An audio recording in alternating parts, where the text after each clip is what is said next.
Hey everybody, this is Tom with Tom and the Broken Hearts, former Gretsch artist until Joey Carducci retired during the pandemic. Um, I have a guitar that I just got that I'm very excited about. Um, I had to sell several really nice guitars to get this, which I did. Anyway, this is a Gretsch Master Built.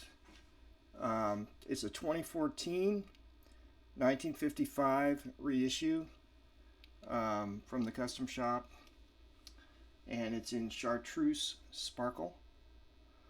I got this about a week ago, maybe. I have already put on a Bixby branded tailpiece to make it look more like a real 55, even though, of course, they never made a Chartreuse Sparkle back then, but I like the look of it with the black pickguard.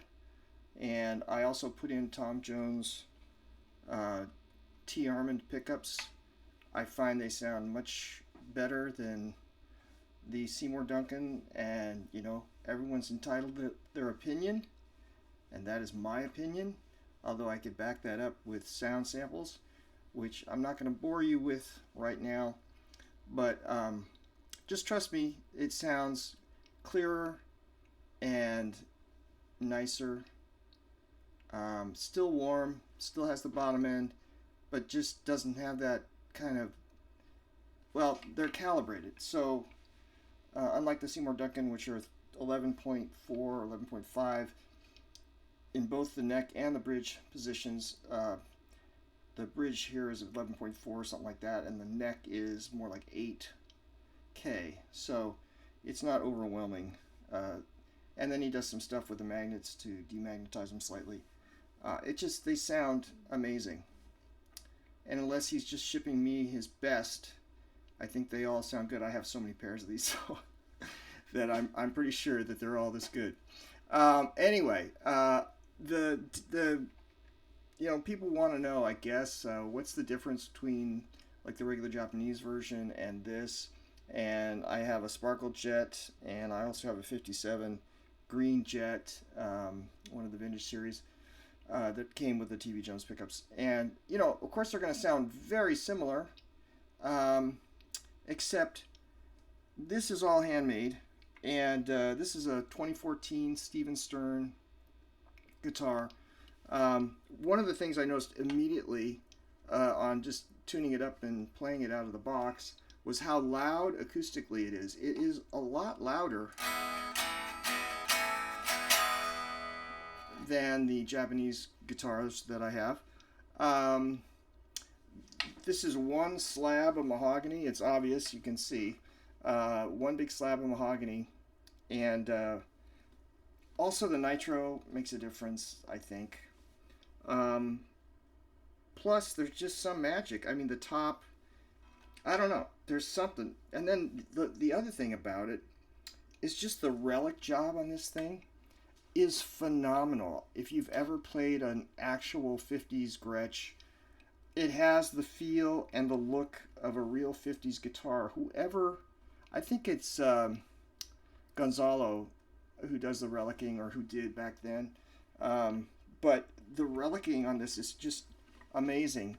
I don't know if you can see the checking, and just the marks and things. It's not overdone. There's no giant circle here, which, some of them have that, and so that's not bad. I'm just saying, this looks like a real person who played it. And even the inlays are just not precise enough to look like it's a real 50s guitar. And it's just a thing I noticed that I thought was really cool. I already upgraded the tuners. The ones that came on it were really stiff, and I was able to put these on without changing any holes. I didn't change the ferrules. I left these in, and these were a direct drop in after a little drilling on the actual tuner. Same holes, same screws. So just overall, this is just an incredible guitar, and I'm extremely happy with it. I'm already gigging with it. We had a show yesterday at the Yolo County Fair, and it was a blast. I'll insert a picture so you can see. Anyway, so this is I'm gonna just demo some of the sounds, and this is the neck pickup, which I really didn't like the Seymour Duncan version, but on this one it just sounds, it doesn't sound overblown or, you know, kind of distorted. It just has a great tone to it. And let's just play a little Beatles just for fun here.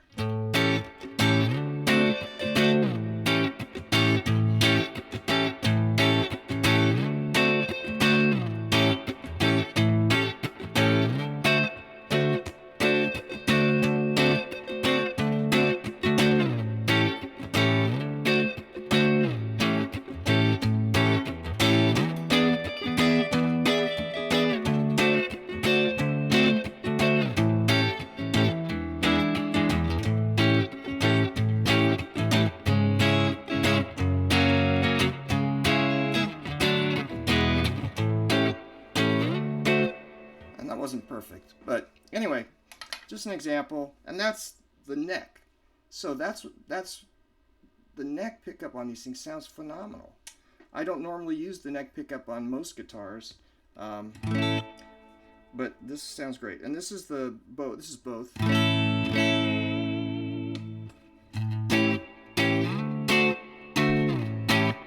And then here's the bridge.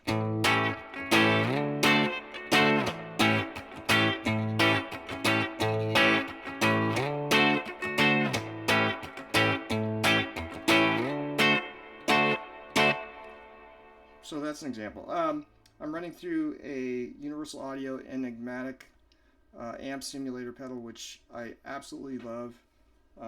It sounds incredible. Yesterday I used it with my Fender FR speaker, you know, single 12. Looks like a tweed amp, but it's covered in black. You probably are familiar with those. And I'm just running through a Centura, which is like a Klon copy, but a good one. And I've tried a lot of them. I just think that the Centura sounds real to me. And I have the gain all the way off and the treble and output right at 12 o'clock. So it just adds a little something. Here, I'll show you. I'll turn it off. Sounds good. Here's with it on. I don't ever turn it off. Just use it like that. Anyway, so that's the story. Love the guitar, and just thought I'd make a short video about it. All right, have a great day.